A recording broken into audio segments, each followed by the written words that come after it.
खबर देंगे आपको। टैक्स रिटर्न ताखीर से जमा कराने से मुतालिक केस पर समाअत हुई। अदालत ने एफबीआर की अपील को फजूल मुकदमेबाजी का शाहकार करार दे दिया। सुप्रीम कोर्ट के 3 रुकनी बेंच ने एफबीआर की अपील खारिज कर दी। एफबीआर गैर जरूरी मुकदमेबाजी से गुरेज करे, ये हुक्म जारी किया है। अदालत का ऑर्डर चेयरमैन एफबीआर और मेंबर लीगल को भेजने की हिदायत की है। क्या हर मुकदमे में सुप्रीम कोर्ट आना लाजमी है? जस्टिस फाइज ईसा ने ये सवाल किया है। आपको अपडेट कर रहे हैं यहाँ पर। टैक्स रिटर्न ताखीर से जमा कराने से मुतालिक केस पर समाअत हुई। अदालत ने एफबीआर की अपील को फजूल मुकदमेबाजी का शाहकार करार दे दिया। सुप्रीम कोर्ट के 3 रुकनी बेंच ने एफबीआर की अपील खारिज कर दी।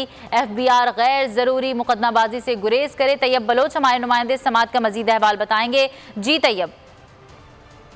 जी, सुप्रीम कोर्ट में टैक्स रिटर्न तखीर से जमा करने से मुतल्लिक केस की समाअत जस्टिस काजी अजीजा की सरबराही में 3 रुकनी बेंच में थी। दौरान समाअत अदालत ने जो है वो एफबीआर की अपील को फजूल मुकदमेबाजी का शिकार करार देते हुए अपील खारिज कर दी। सुप्रीम कोर्ट का कहना था कि एफबीआर गैर जरूरी मुकदमेबाजी से जो है वो गुरेज करे। फजूल और न सिर्फ गैर जरूरी मुकदमेबाजी से एफबीआर के साथ साथ अदालत का भी वक्त और वसाइल ज़ाय होते हैं। ये कहना था जस्टिस काजी अजीजा का, और ये भी कि सुप्रीम कोर्ट का ऑर्डर चेयरमैन एफबीआर और मेंबर लीगल को भी भेजने की हिदायत कर दी गई है। इसके साथ साथ रिटर्न मुकर्रर वक्त के अंदर जमा हुए, ये कहना था निजी कंपनियों का। और 3 फोरम ने जो है उस वक्त निजी कंपनियों का मौके भी तस्लीम किया। जैसे काजी फैजिसा ने रिमार्क देते हुए कहा कि 3 फोरम ने एक ही नतीजा अखज किया। इसके बाद एफबीआर सुप्रीम कोर्ट में आ गया। क्या हर मुकदमे में सुप्रीम कोर्ट आना जरूरी है? क्या एफबीआर अपना दिमाग इस्तेमाल नहीं कर सकता? बहुत शुक्रिया तैयब बलोच अपडेट करने के लिए। मंजिल, रास्ता, जज्बा,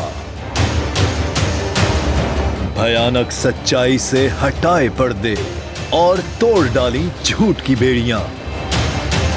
सलाखों से डरना कैसा जब चट्टानों ने पाला हो।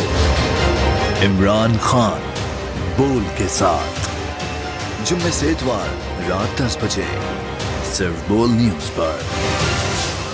सबसे ज्यादा व्यूज, सबसे ज्यादा रील्स और सबसे ज्यादा रेटिंग के साथ बोल अब भी नंबर 1 पोजीशन पर बरकरार।